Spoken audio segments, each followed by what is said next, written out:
Hello, hello, hello, everyone. Hello, welcome, good evening, greetings, and etc. How are you all doing? Hope everybody's doing well. So nice to be here again. How are you doing, Faye? Hello, very nice, very well. Thanks. Very glad to be here again with you in the company of our friends. It Yes. is. Well, one more time to talk. No time One for more. good reflection. Yeah. Yes. Very, as you anticipated, a super special topic today. Something that this time of the year is always top of mind, or for many people, is top of mind with is Jesus. So we're going to talk a little bit about him, and of course, trying to bring the lenses of mediumship into that conversation. Yeah. If you just stumbled upon us and you don't know what we're talking about, let me introduce Time to Talk to you. Oops, there you go. Here it is.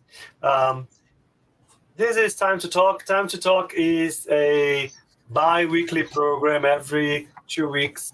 We are here together, usually Faye and myself. Sometimes we have some super special guests. And the idea for this program is to just have an open conversation about about a topic related to mediumship.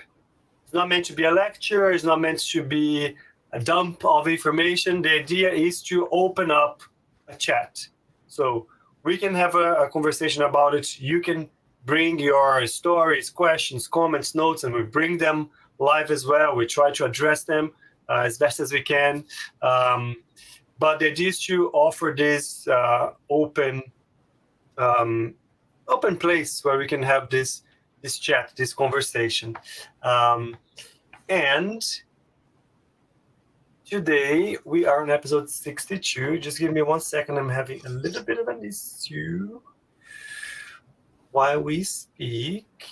Oops, let me just do this. And then let me bring this one. Oops, where are my slides? Here.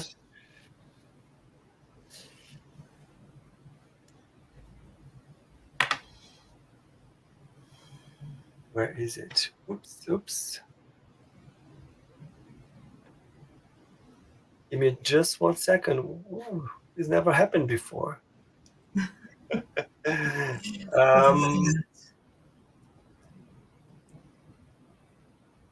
There you go. Well,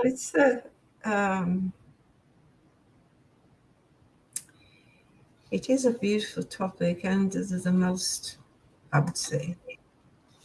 Well, we've agreed it will be the most appropriate for this time of the year.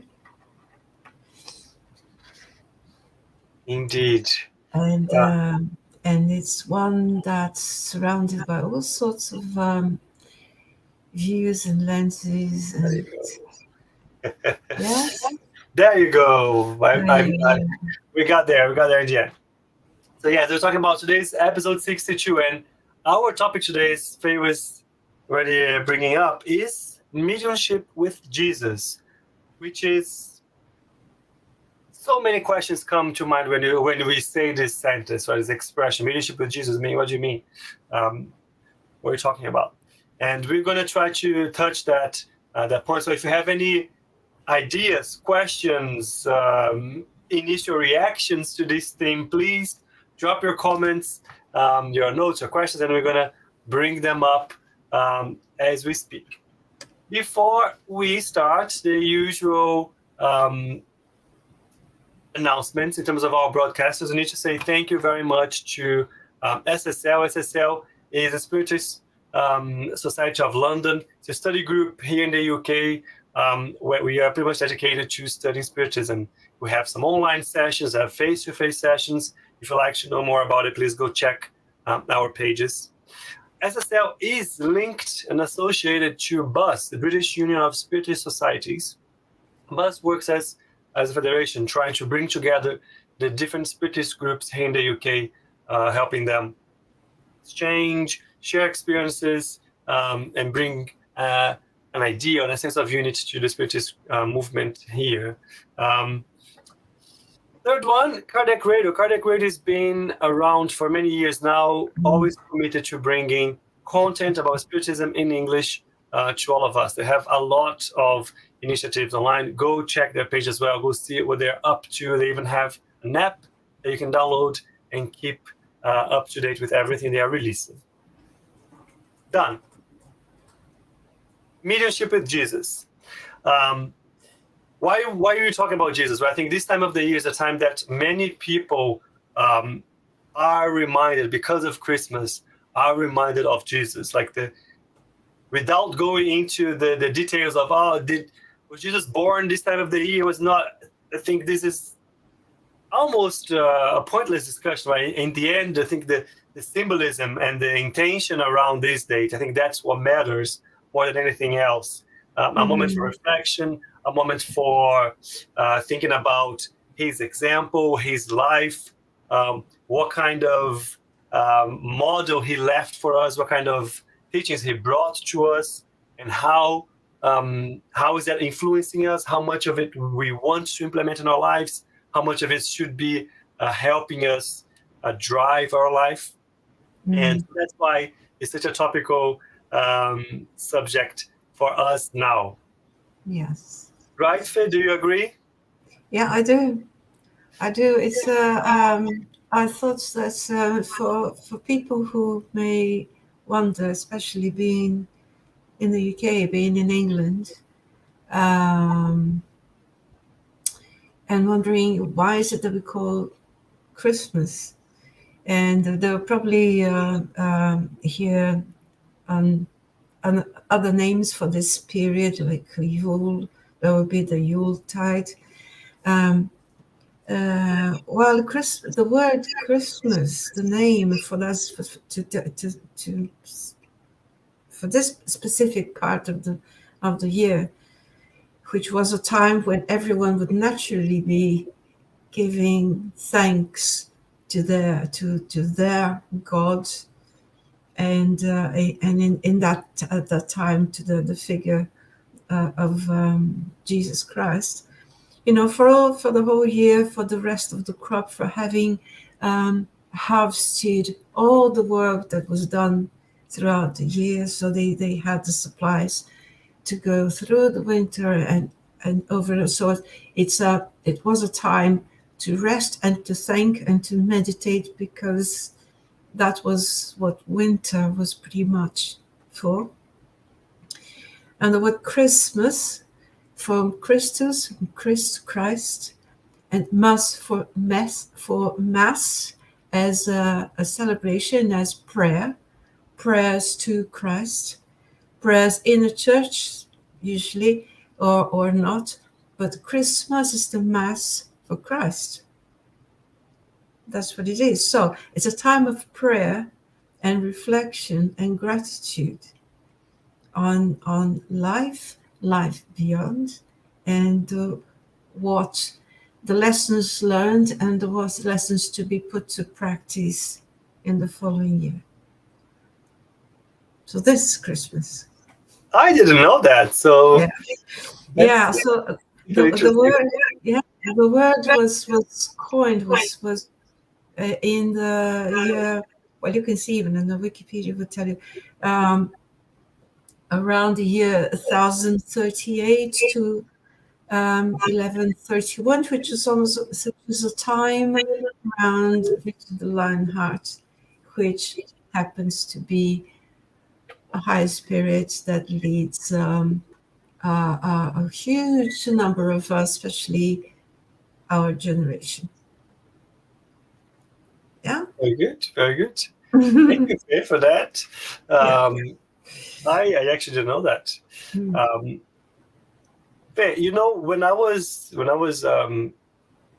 searching for this topic specifically, and then I just went in the search engine and typed in mediumship with Jesus, and it was it was fascinating to see the amount of articles, results, questions that came through, all questioning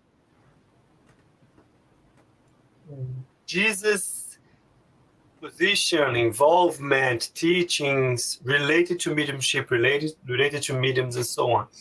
Yeah. And from many different perspectives. I didn't, for many of them, I didn't click. I just saw like the results, like from a very high level perspective.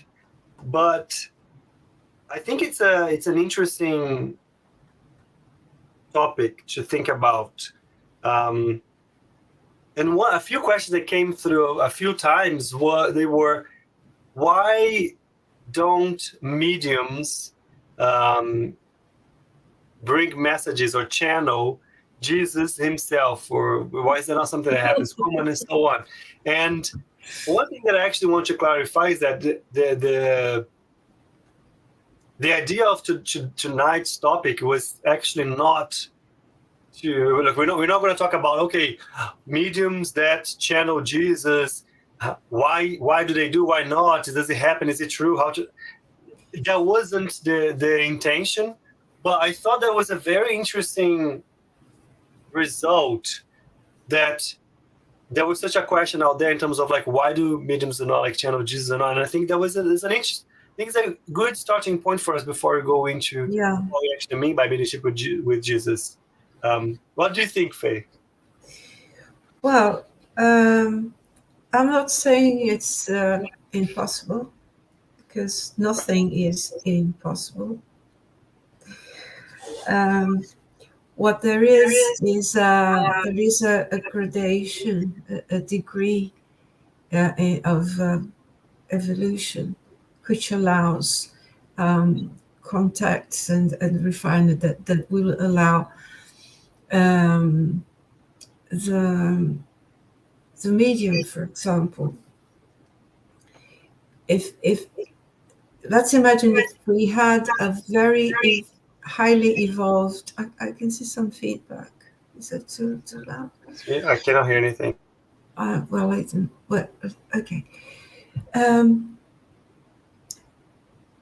Even if we had a very highly evolved spirit incarnated and living as a medium with the mediumistic faculty, yeah, this spirit would have to be not only high evolved, but his body as an apparatus, as an instrument, would have to be highly refined and trained to withstand an impact such as anything, anywhere, I won't say close to Jesus' power, but anywhere near. It would be even physically very difficult. I'm not saying mediumistically, but physically it would be very difficult. Would that be possible? Well, yeah. If he wants to, if that's God's will, yes. But unlikely, because I believe the message is already there. What else could he say apart from the big lessons that he's left and can never be put to practice? Yeah. So I question that, what would be the purpose? And second, who would be prepared to that level? Because it would be a great physical burden to do that.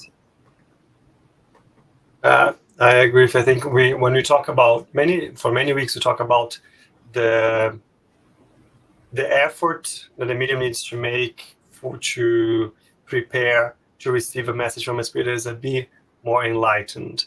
And imagine the amount of effort that a spirit who is more evolved and more enlightened needs to prepare to get in contact with the nature of the medium, not only being fully materialized, linked to a physical body, but also everything else that the medium generates in terms of energy around itself, with its thoughts, with its actions, with its ideas, and so on. So imagine then, for a perfect spirit, which is Jesus, somebody who is above anyone else in this planet, who would be in a level that he would be able to connect to transcendent communication. It's such a difficult such a difficult thing to understand, that a medium that studies and understands how things work and so on, if it receives, for example, a message from Jesus, I think that the only rational thought is to question that, because, well, but wait a minute, it's... Yeah.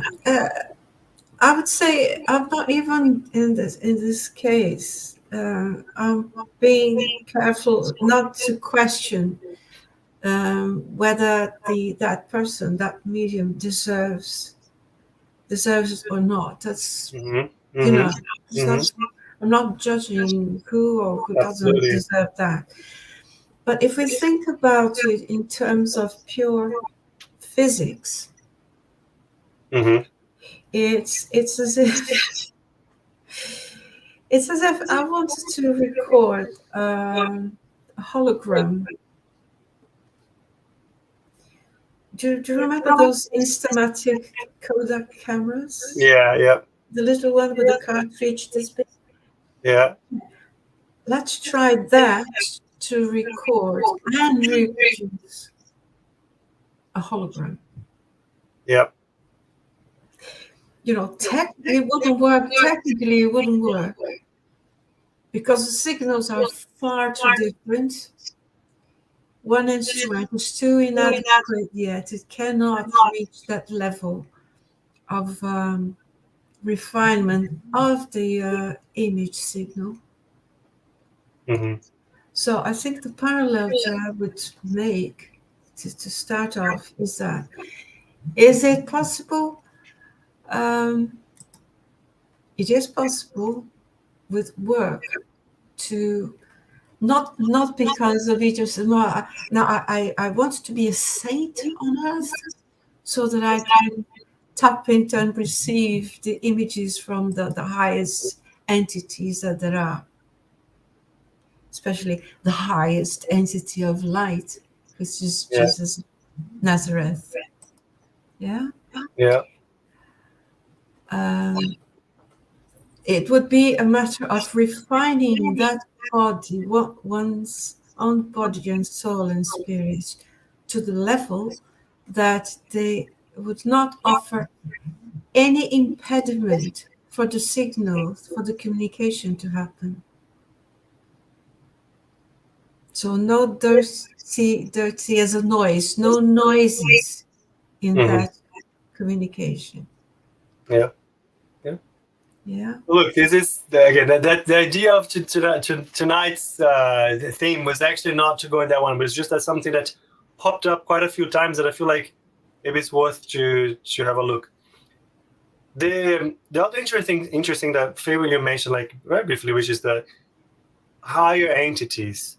If you think about, Jesus is not working isolated, right? He has, imagine like the size of the organization that is working with him in terms of teams and groups and initiatives in different parts of the world, in different parts of the universe, in just through different ways, religions, groups, etc. And the messages, the guidance, the light is available. It doesn't necessarily need to come through him directly. They can come through the team, right? It can come through the groups that are available. Yeah. And I think an important element is, how much are we prepared to value the messages and the reflection and the guidance more than the name? Because in reality, that's what matters the most, right? It's just the actual impact that a message has, that the guidance or that the reflection upon how that is applicable to you, applicable to a specific situation in your life. That has the biggest value more than the signature, whose signs. We had like a whole episode talking about the identity of spirits and so on. And it isn't different because it's a higher, even higher spirit, right? But anyways, mediumship with Jesus. Now, actually, starting our topic. When I bring that to you, Faye, what do you think that topic entails? Well, the principle that for as we see, as well as we in spiritualism see, since Jesus constitutes the utmost type of moral perfection that anyone, that humanity could aspire to be. If I'm going to guide my life as a medium, for example, inspired by Jesus, I'm going to try to strive to be a tiny bit better, as much as, to do my best to follow that model, to follow that pattern. And that's the pattern that perfection is non-judgmental, it's balanced, fair, and compassionate. Yeah. Yeah. Interesting, because it's exactly the same thing I see. I remember having conversations with other people from different groups, and I remember one specific conversation when we were talking about mediumship and Jesus, and somebody came to me and said, "Look, but it is a very different topic if you say mediumship with Jesus, and if you say mediumship and Jesus." And I couldn't quite understand the subtlety that they meant in the end.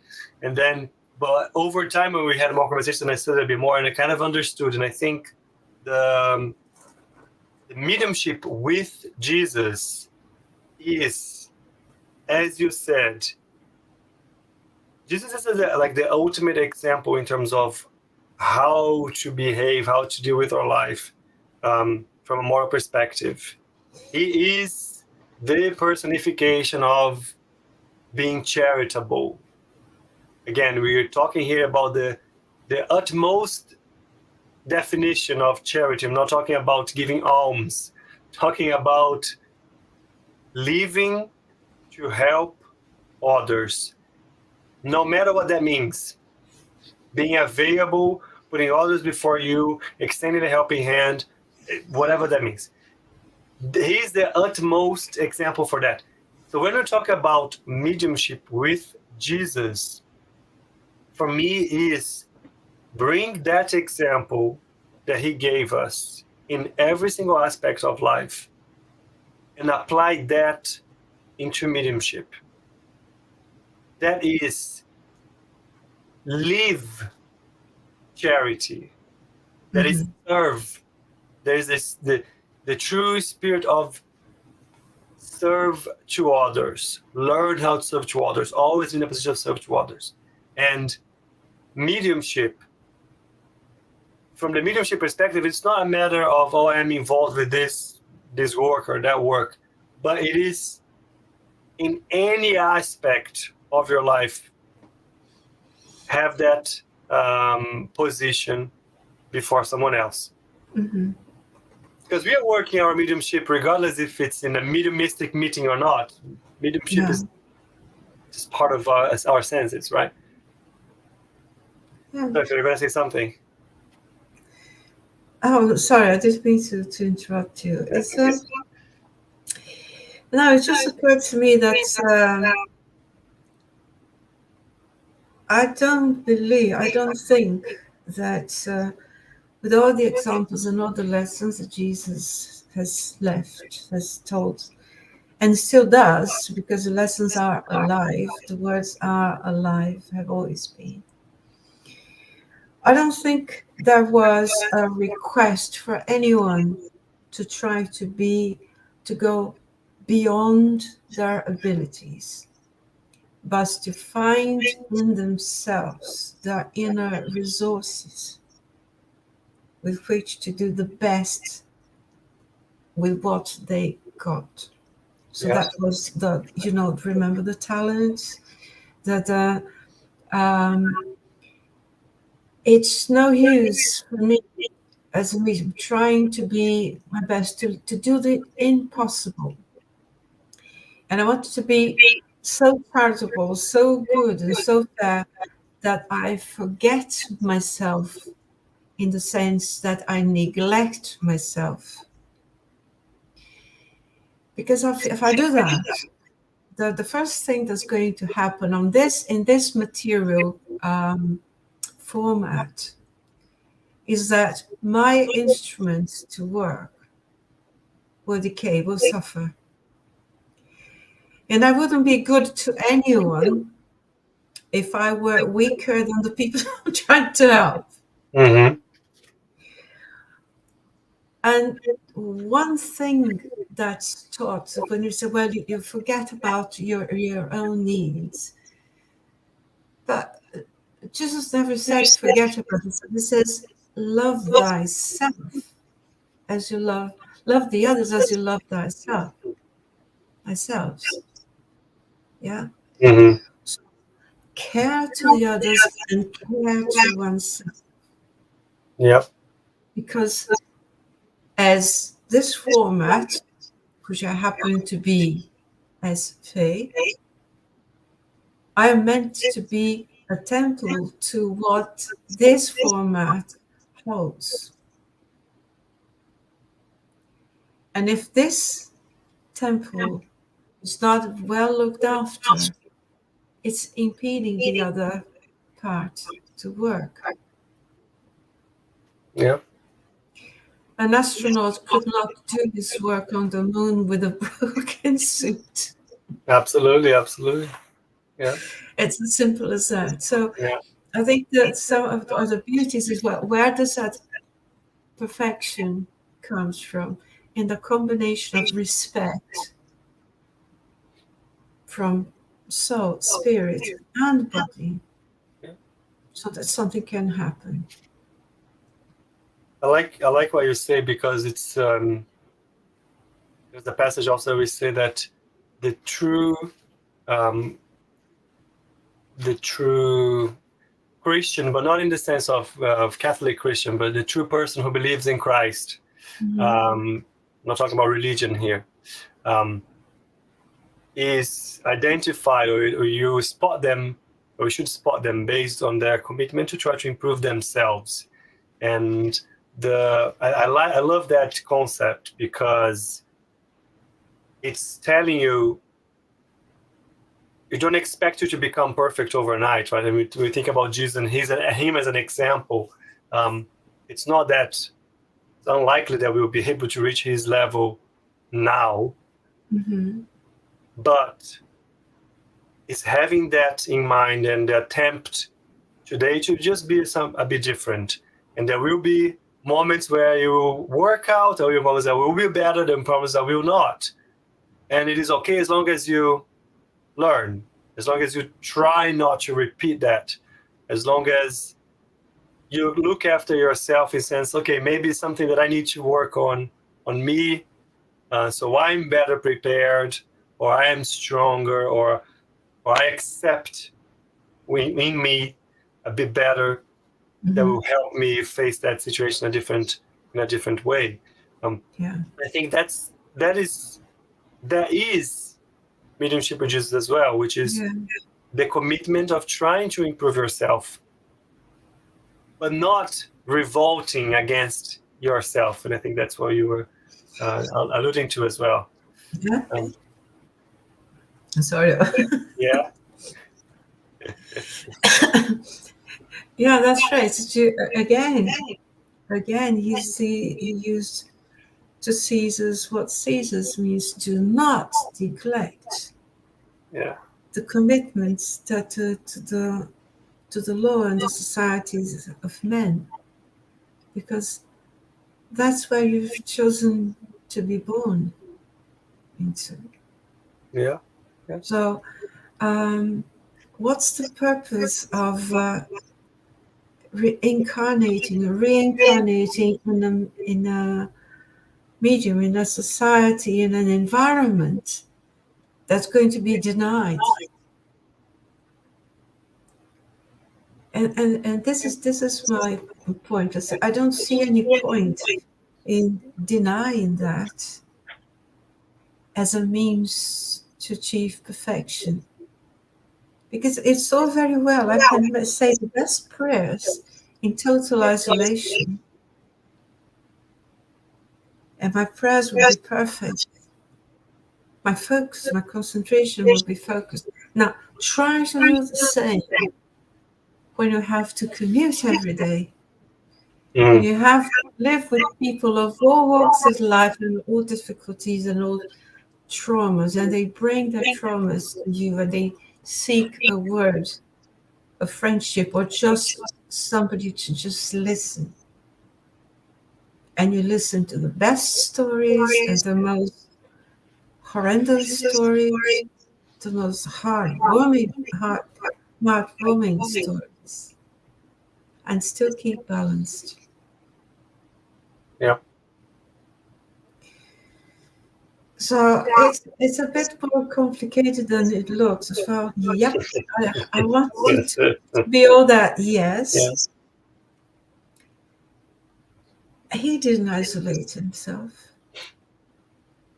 He didn't isolate himself from the people of his time, from the places and environments, the conditions of his times. On the contrary, he was fully immersed to live and learn and to share whatever he felt he should share at the right time.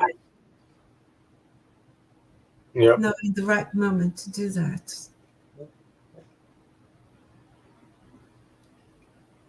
Good. Faye, I have, as I was researching some items, I found a text from André Luiz, and he brings a few examples that I want to bring us as well. I didn't have some friends online. I just want to say hello to them and say hi. If you're watching us, just drop a note where you're from, and just share with us when we talk about, when we bring to you mediumship with Jesus. What do you think that means? What comes to your mind? If you have to reflect upon that, what is it? What is mediumship with Jesus for you? What kind of questions come to your mind if that's it? Drop them in the comments box, and I'm going to bring them up so we can include them in our chat. Right. So André Luiz, there's a message from him in the book, The Spirit of Truth, chapter 5, and I'm not gonna read anything. I'm not gonna bring anything, but there's just a few elements that for me they summarize pretty well what it means that I was saying, which is to try to bring the example of Jesus from the perspective of you using your mediumship, right? And I already mentioned that the commitment with duty. So there is no, I guess I can say that there's no bigger indication of your commitment to your faith, to what you believe in, than duty, than putting yourself forward, so getting yourself involved and committed to work. Whatever that work is to you and however that work fits in for your life. But you are committed to something. You know that there's something bigger that you want to participate in, you want to do, that you want to put to work to help others, to help yourself.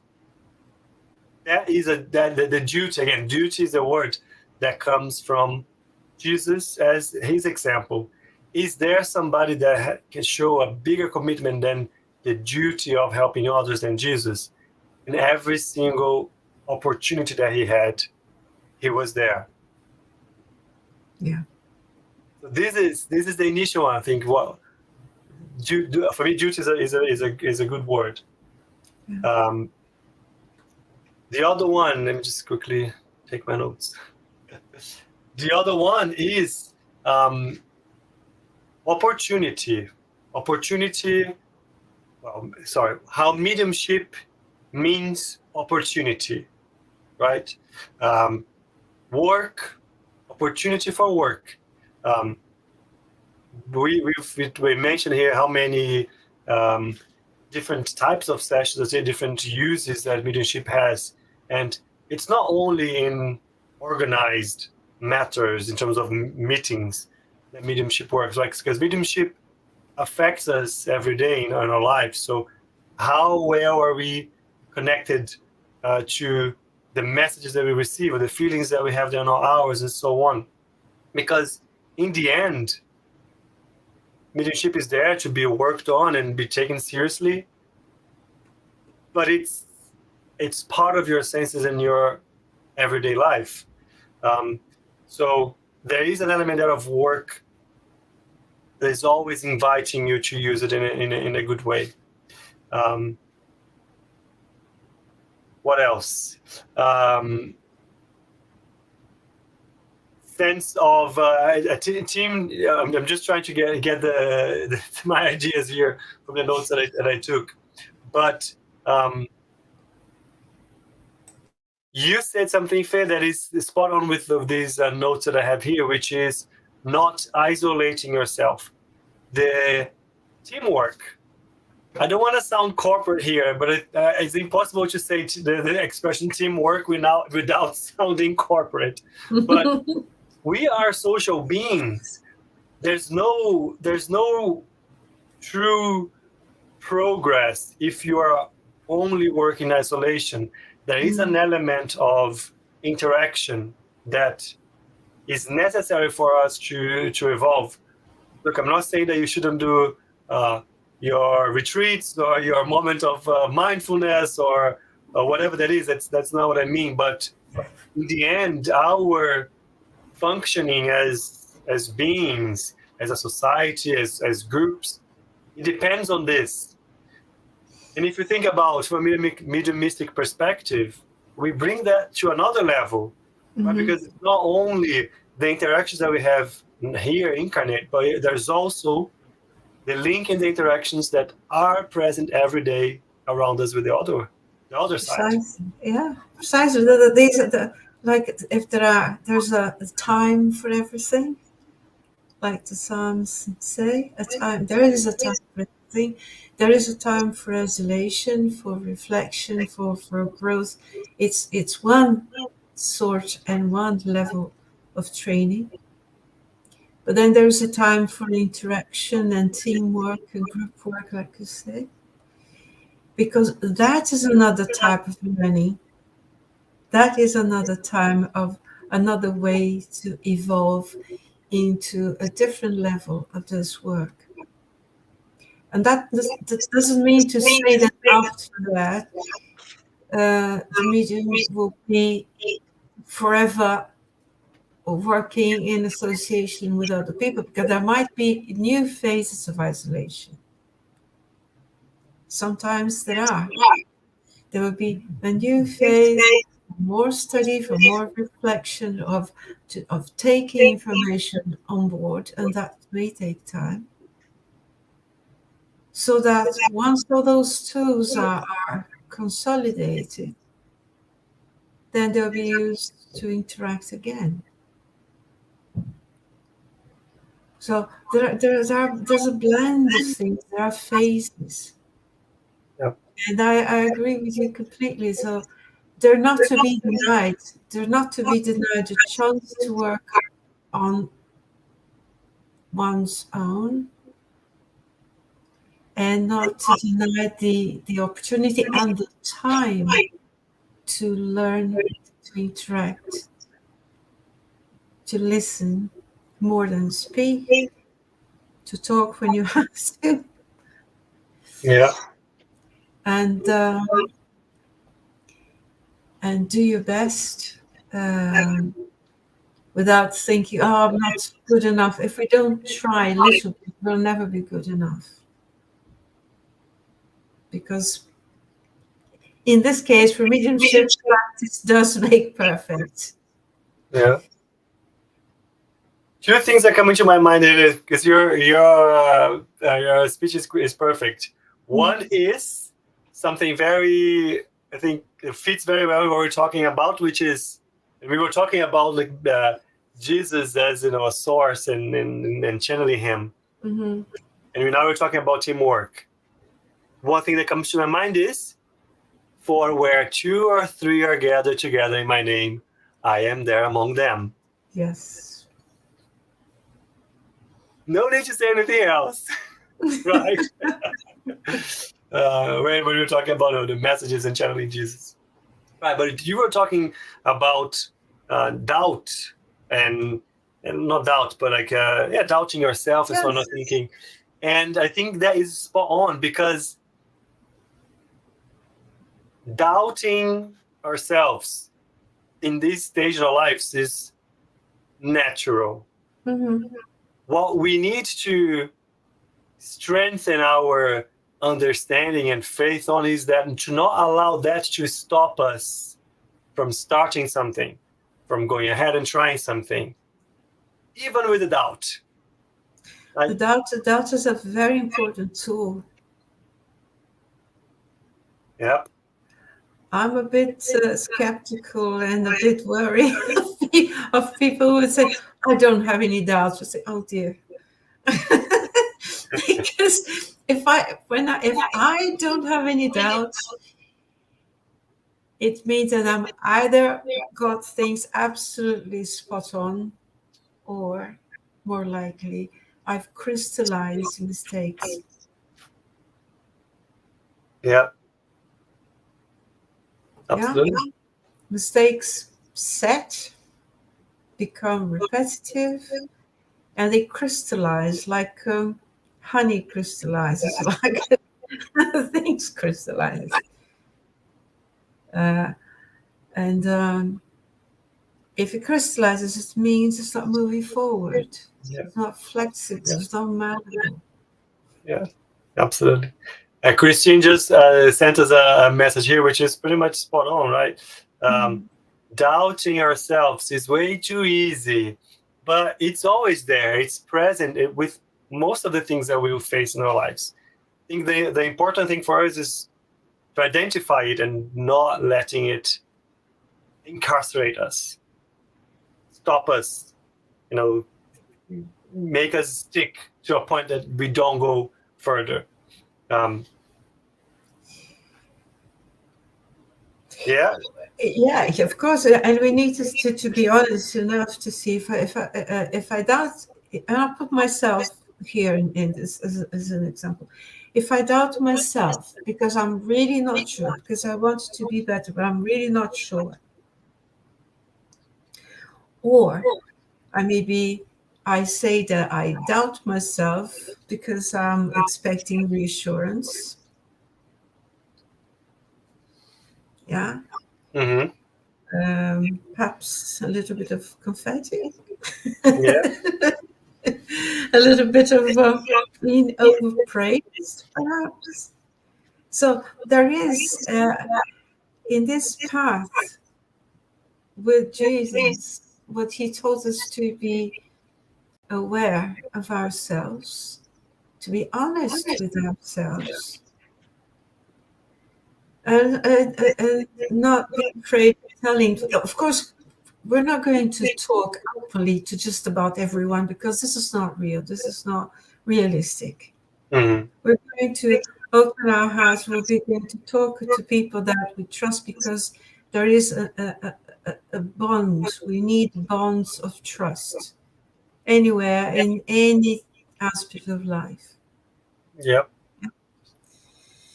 So, assuming that we have a bond of trust, then if I feel honestly, I'm not sure about this attitude of this resource, I'm going to ask you, Rafael, and I'm going to expect that you will be honest enough to guide me and to say, perhaps why don't you try this or that, or maybe you can say, oh, no, that's fine. So don't worry. So some reassurance is okay. It's fine. It's necessary. Yeah. Yeah. The other thing that's coming to my mind here in terms of like Jesus' example and how bring that to mediumship is patience. I think Jesus is also the ultimate example for patience. And two elements, I think, applicable when you're talking about mediumship, which is the patience with yourself, ability to understand, look, your imperfections, your shortcomings, and so on, and be patient with yourself, accepting them, and putting a plan to change a little bit, a little bit better every day, but understanding how things work. Patience with others, of course. And if you think about mediumship and the developing work that is in a group, or even with specific spiritual worker, patience, right? The ability to respect and understand limitations when things go not exactly as planned. The ability to forgive specific mistakes or issues that might happen here and there. Be patient with others as you would like them to be patient with you when something goes in a different direction. Yeah. At a deeper level, even to be willing to understand where that comes from. What you're saying brings me to mind an image of a teacher, a professor. I've probably, forgive me if I think I've mentioned this before, but I think it's pertinent. It's the one that he would ask. One of the first lessons to his medical students was to get a piece of string and start to tie knots, one knot over the other and the other, until very little of each end was left because of so many knots, over and over and over and over. When he got that bundle of knots, he says, now your task is going to untie all the knots. And people looked at them, and they would try 1 and 2 and 3, and then things got more complicated.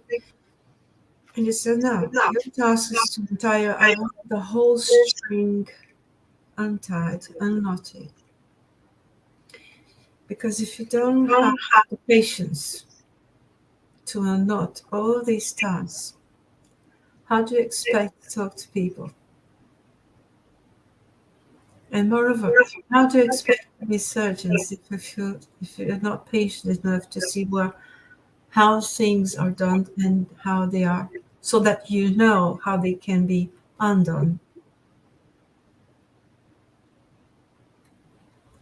And I love this. That example stood with me for forever.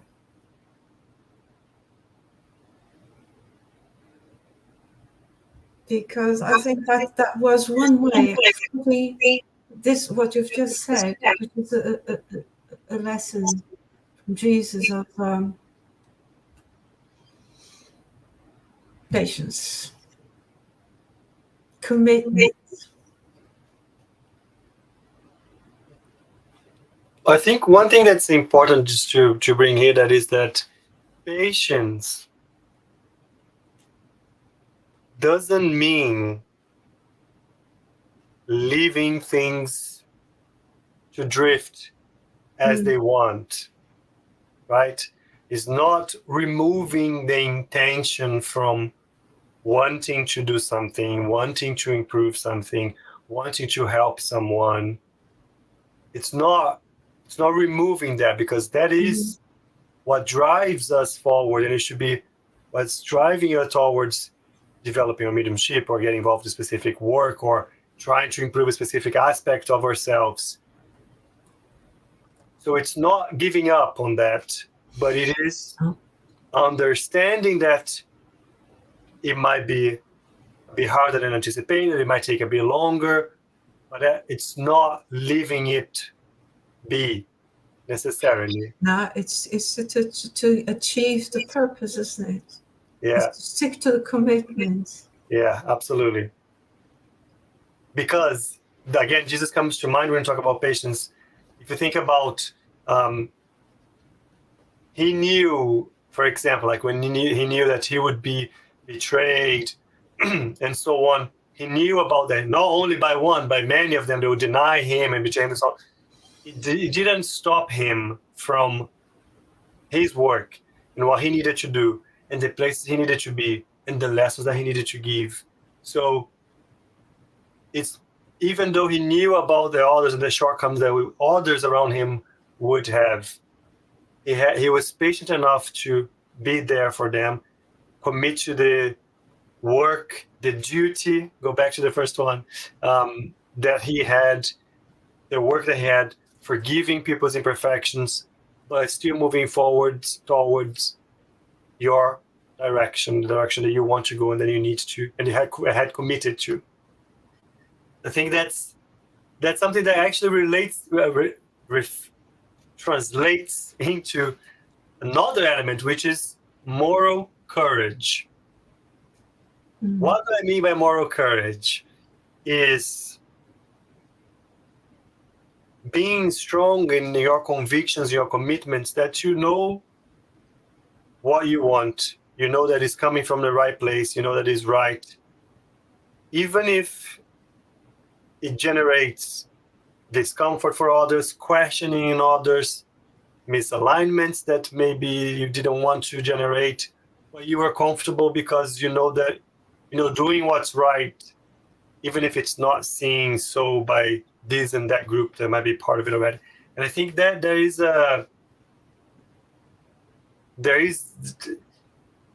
again, I cannot think about a better example than Jesus, than the example I just gave, actually, that the trust in what is right, that you're in the right path.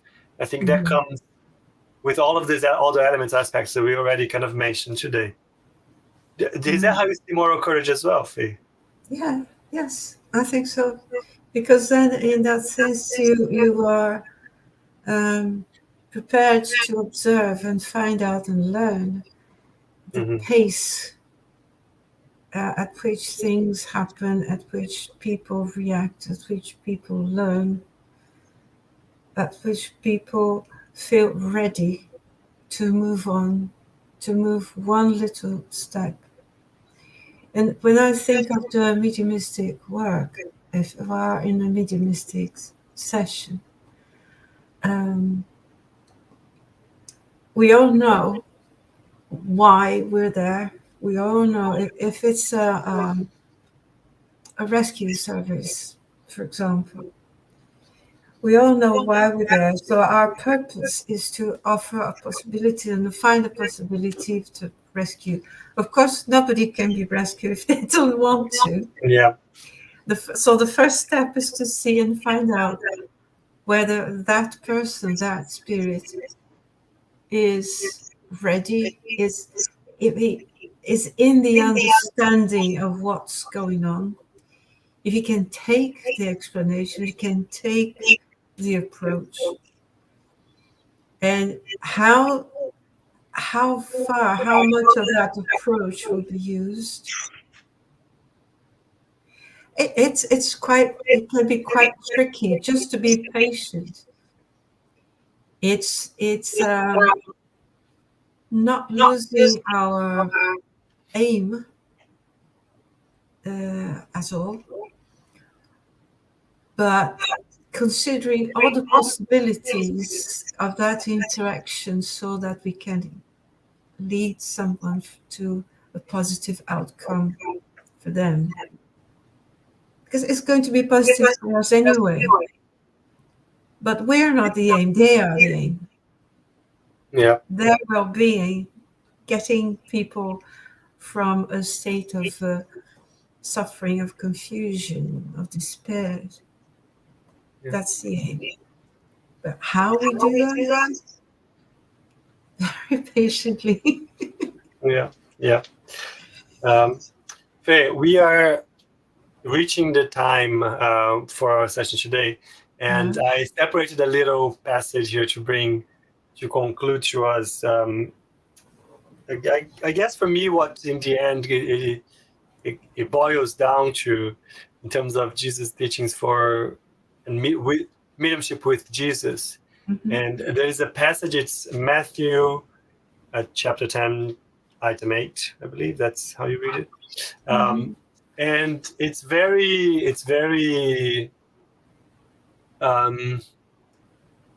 inviting. There's no misinterpreting and misunderstanding this passage, which says, heal the sick, raise the dead, cleanse those who have leprosy, drive out demons. Freely you have received, freely you give. I think for me there's a directedness, objectiveness in this passage that you can just copy and paste and observe Jesus as an example from a mediumistic perspective, and how to be a medium and how to use your abilities, let's say, which is in the end comes to put it to work. And always be in a position of always trying to help others. Again, of course, not compromising your own health and etc. But I think that for me, that's one of the things that summarizes the best. That's what I wanted to bring as a wrap up. Anything from you, Faye, before we close? No, I can only, corroborate everything you've said, and I can only express my gratitude, for being here with you, for us to be here, and to be able to reflect and talk about what for me is the highest entity of light of all realms ever to incarnate on earth, and who was, is, and I believe will be forever our brightest light, and guidance. Absolutely. In years and millennia to come. Ditto, Faye. With that, let me quickly go through our announcements before we close. Some usual announcements, some new ones. We have our Andrea Luis studies sessions happening now on Mondays. Faye's helping us out. Thanks, Faye. So we started to read the messengers again on Mondays at 7 p.m. Have the details for the meetings here. If you'd like to join us, feel free. Every Wednesday, we have Spiritual Light. Different topics every week, different guests every week. So stay tuned in. If you follow Bus and Kardec Radio, you see that we have that on every Wednesday. Then now we have a new series starting in 2024. In the last few years, dedicated a year of studying Leon Denis first, then Gabriel Delan, and in 2024 we are running a similar series, but now dedicated to Camille Flammarion.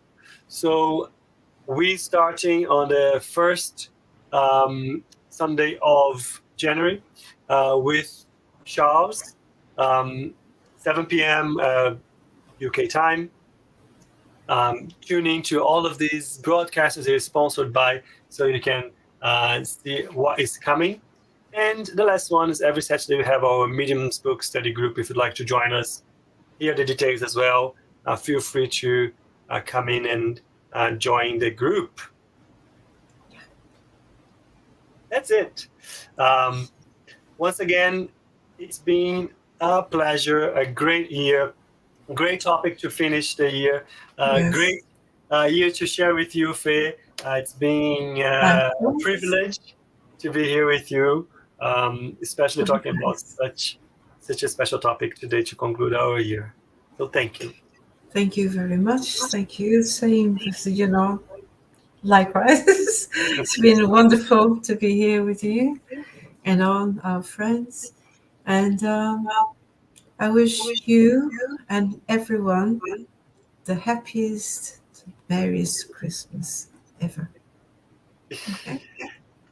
Happy holidays, everyone. Thank you, And Faye. possibly Happy New Year too, because we're meeting again in January, aren't we? So Merry Christmas and a very Happy New Year, everyone.